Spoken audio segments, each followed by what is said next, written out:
Looks. Oh, bro. Oh, shit. There's They're ambulance, okay. bro. Oh, my God.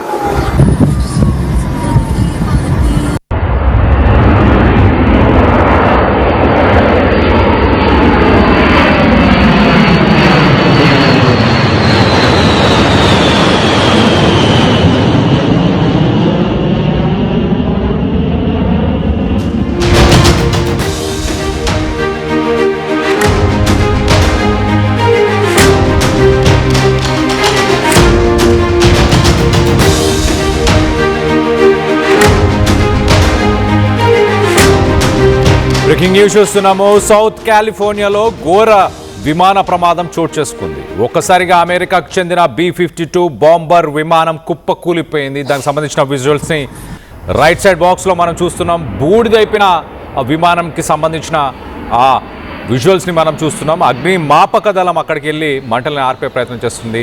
ఈ ప్రమాదంలో సుమారు 8 మంది air ఫోర్స్కి సంబంధించిన వాళ్ళు, వాయుసేన సిబ్బంది అక్కడికక్కడే మృతి చెందారు. బ్రతికే అవకాశం లేదంటూ కూడా మొత్తానికైతే ఆ ఇన్సిడెంట్ని చూసిన ఎయిర్ ఫోర్స్ ఆఫీషియల్సే చెప్పుకొస్తున్నారు. మొత్తం మీద అమెరికాలోని ఎడ్వర్డ్స్ ఎయిర్ బేస్ నుంచి టేక్ ఆఫ్ అయిన కాసేపటికే ఈ ప్రమాదం చోటు చేసుకుంది. అమెరికా యుద్ధ విమానం పేలడం వెనుక మరి ఇరాన్ హస్తం ఏమైనా ఉందా అన్న కోణంలోనే ప్రస్తుతానికి దర్యాప్తు చేస్తున్నామంటూ ఎయిర్ ఫోర్స్కి సంబంధించిన అధికారులు చెప్పుకొస్తున్నారు. శాంతి ఒప్పందం కుదిరిన రోజే మరి అమెరికా యుద్ధ విమానం పేలిపోవడం, దానిపైన ప్రస్తుతానికి చర్చ నడుస్తుంది. అమెరికా దగ్గర ఉన్న బాంబర్ విమానాలలో B-52 స్ట్రాటోఫోర్ట్రస్ చాలా కీలకమైన విమానం అని చెప్పొచ్చు. 1955లో అమెరికా వాయుసేనలోకి B-52 బాంబర్స్ వచ్చాయి. 20 క్రూజ్ మిసైల్స్ని అలాగే న్యూక్లియర్ బాంబ్స్ని కూడా ప్రయోగించడంలో ఇది ఎక్స్పర్ట్ అనే చెప్పొచ్చు. దీని ఖరీదు సుమారు 800 కోట్లు. మన ఇండియన్ కరెన్సీలో ఒకసారి చెప్పుకోవాలంటే సుమారు 800 కోట్లు ఖర్చు అయ్యే ఈ విమానం ఒక్కసారిగా కుప్పకూలిపోవడం. సాధారణంగా దీన్ని నడపడానికి ఒక 5 వ్యక్తులు సరిపోతారు. ఈ విమానం ఎప్పుడైతే కుప్పకూలిపోయిందో ఆ సమయంలో సుమారు 8 మంది క్రూ ఈ విమానంలో ప్రయాణం చేస్తుండే. వాళ్ళు అక్కడికక్కడే చనిపోయినడం జరిగింది. ఇది ఒక టెస్ట్ రన్ అని చెప్తున్నారు. అంటే ఆయుధాలను కానీ మిగతా సామాగ్రిని కానీ ఇది సరఫరా చేయట్లేదు. జస్ట్ ఆ విమానాశ్రయం నుంచి టేక్ ఆఫ్ అయ్యి ఒక టెస్ట్ రన్ లాగా, అంటే ఒక టెస్ట్ లాగా చేసే ప్రయత్నంలోనే మరి కుప్పకూలిపోయింది. దీని వెనక ఏంటి సాంకేతిక లోపం ఉందా, ఇతర అంశాలు ఏమైనా ఉన్నాయా, ఎవరైనా కుట్ర పన్నుతున్నారా? ఇరాన్తో మరో పక్కన శాంతికి సంబంధించిన ఒప్పందాన్ని స్ట్రైట్ ఆఫ్ హార్మోజ్ ఓపెన్ చేయడానికి ఒక రకంగా డీల్ సెట్ అయిందంటూ ప్రెసిడెంట్ ట్రంపే స్వయంగా ట్వీట్ చేయడం, ఇరాన్ కూడా దాన్ని ఈసారి సుమారుగా 38 సార్లు ఇప్పటిదాకా ట్రంప్ డీల్ సెట్ అయిందని చెప్పుకొచ్చారు. కానీ ఇరాన్ ఎప్పుడు దాన్ని ఆమోదించలేదు. కానీ ఈసారి ఇరాన్ కూడా ఖచ్చితంగా ఎస్ డీల్ సెట్ అయింది, స్ట్రైట్ ఆఫ్ హార్మోజ్ ఓపెన్ ఉంటుంది, ఈ నెల 19న స్విట్జర్లాండ్లో మేమంతా కలుసుకొని శాంతి ఒప్పందానికి సంబంధించి సంతకాలు చేయబోతున్నామంటూ ఇరాన్ ప్రభుత్వం కూడా ప్రకటించిన సమయంలో మరి ఇలాంటి ఘోర ప్రమాదం 800 కోట్లకు సంబంధించిన బాంబర్ ప్లేన్ అని చెప్పొచ్చు. 800 కోట్లు. ఇది సాధారణంగా 35,000 కిలోగ్రాముల సంబంధించిన ఆయుధాలని సరఫరా చేయగలుగుతుంది. అలాగే స్ట్రైట్ ఆఫ్ హార్మోజ్ లాంటి ప్రాంతంలో షిప్స్కి సంబంధించిన మైన్స్ని కూడా ఇది పైనుంచి పరిశీలించగలుగుతుందంట. సో మైన్స్ని పరిశీలించే శక్తి ఉంటుంది. అలాగే న్యూక్లియర్ బాంబ్స్ని కూడా ప్రయోగించే శక్తి ఉంది. అలాగే మిసైల్స్ని కూడా ప్రయోగించే శక్తి ఉండడం. ఇది బాంబర్ ప్లేన్గానే దీన్ని కన్సిడర్ చేస్తుంటారు. రెండో ప్రపంచ యుద్ధం తర్వాత కోల్డ్ వార్, అంటే రష్యా అమెరికా మధ్య కోల్డ్ వార్ నడుస్తున్న సమయంలో ఈ ప్లేన్స్ని బోయింగ్ దగ్గర అమెరికా కొనుగోలు చేయడం జరిగింది. సో మొత్తం మీద 20 క్రూజ్ మిసైల్స్ని క్యారీ చేసిందా? నిజంగానే ఆ విజువల్స్ చూస్తే ఒళ్ళు గగ్గులు పొడుస్తుంది. అసలు ఆ ప్లేన్కి సంబంధించిన ఆనవాళ్ళే లేనంతగా ధ్వంసం అయిపోయింది అనంటే ఆలోచించండి. దీని వెనక ఏదైనా కుట్ర ఉందా? ఇమీడియట్గా ఈ ప్లేన్ కూలిపోయిన కాసేపటికే ఇమీడియట్గా ఆ ఎయిర్ బేస్ మొత్తాన్ని లాక్ చేశారు. మిగతా మిలిటరీ ఎయిర్ ప్లేన్స్ ఏవైతే అక్కడికి వచ్చే ఉన్నాయో వాటన్నిటిని కూడా డైవర్ట్ చేయడం జరిగింది. లాక్ చేసి అక్కడ పరిశీలించే ప్రయత్నం చేస్తున్నారు. ఏం జరిగింది, ఎందుకు ఇలా జరిగిందని. మొత్తానికైతే 8 మంది ఈ ఘటనలో చనిపోవడం జరిగింది.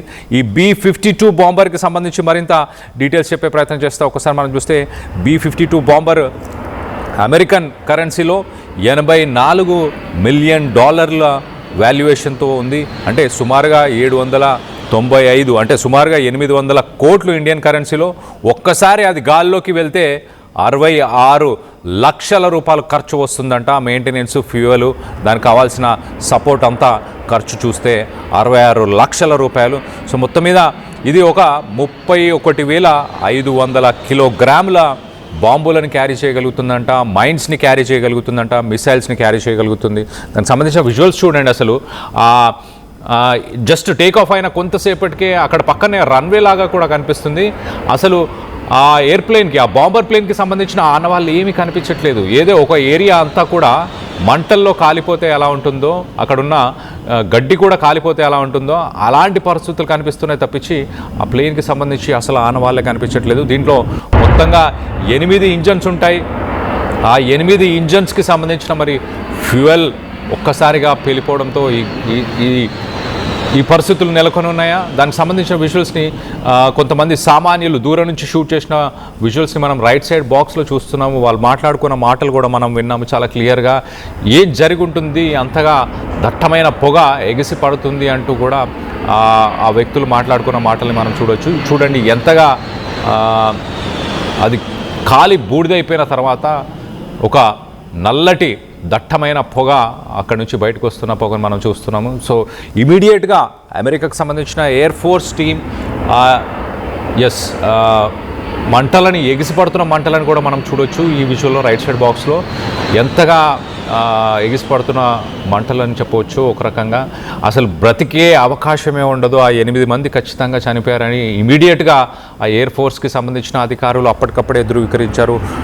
మరో పక్కన ఇది 650 మైల్స్ పర్ అవర్, అంటే సుమారుగా ఒక 1000 కిలోమీటర్లు ప్రతి గంటకు ప్రయాణం చేస్తుంది. అందులోనూ 50,000 అడుగుల పైన ఇది ప్రయాణం చేయగలుగుతుంది అంటూ చెప్పుకొస్తున్నారు. సాధారణంగా దీన్ని నడపడానికి ఒక 5 వ్యక్తులు, అంటే ఎయిర్ క్రాఫ్ట్కి సంబంధించిన కమాండర్ తర్వాత ఒక పైలట్, అలాగే రాడార్ నావిగేషన్ చూసుకోవడానికి మరొక వ్యక్తి, నావిగేటర్ ఒకరు, అలాగే ఎలక్ట్రానిక్ వార్ఫేర్ ఆఫీసర్, అంటే ఈ మిసైల్స్ని ప్రయోగించడానికి మరొక వ్యక్తి. మొత్తంగా కమాండర్ ఒకరు, పైలట్ ఒకరు, రాడార్ నావిగేటర్ మరొకరు, అందులో నావిగేటర్ ఒకరు అండ్ ఎలక్ట్రానిక్ వార్ఫేర్ ఆఫీసర్. మొత్తంగా దీని చాలా పెద్ద విమానం అని చెప్పొచ్చు. ఇది ఒక రకంగా 56.4 మీటర్లు దీని రెక్కల పొడవు ఉంటుంది.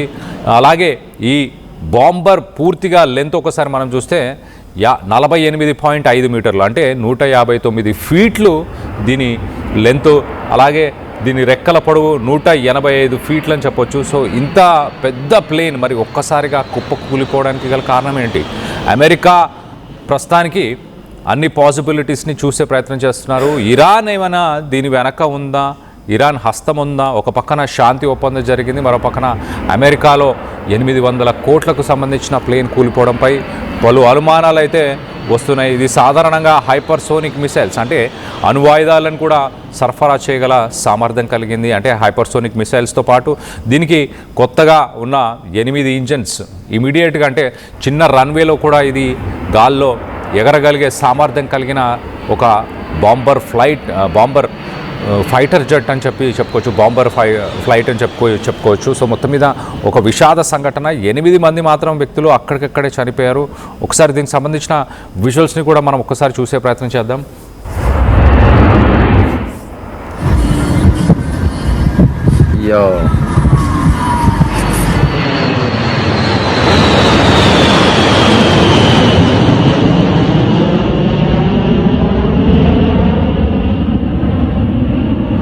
Almost like a Lancer, almost. That's probably wrong.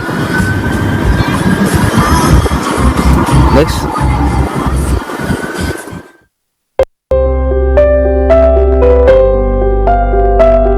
చిన్న చిన్న ఆనందాలు 35 ఏళ్లుగా నా జీవితంలో లేవు. 35 ఏళ్లుగా నేను డైపర్లలో బ్రతికాను. 6 సెంటీమీటర్ల ఫిస్టులా నా మూత్రాశయంలో లీకు కారణమైంది. ఎవరూ నాకు సహాయం చేయలేకపోయారు. AINUలో వైద్యులను కలిసే వరకు. అక్కడ వారు రోబోటిక్ శస్త్రచికిత్సతో నాకు పరిష్కారం ఇచ్చారు. వారు నా ఆత్మవిశ్వాసాన్ని కూడా తిరిగిచ్చారు. Precision care makes it possible. The Center for Robotic Surgery at AINU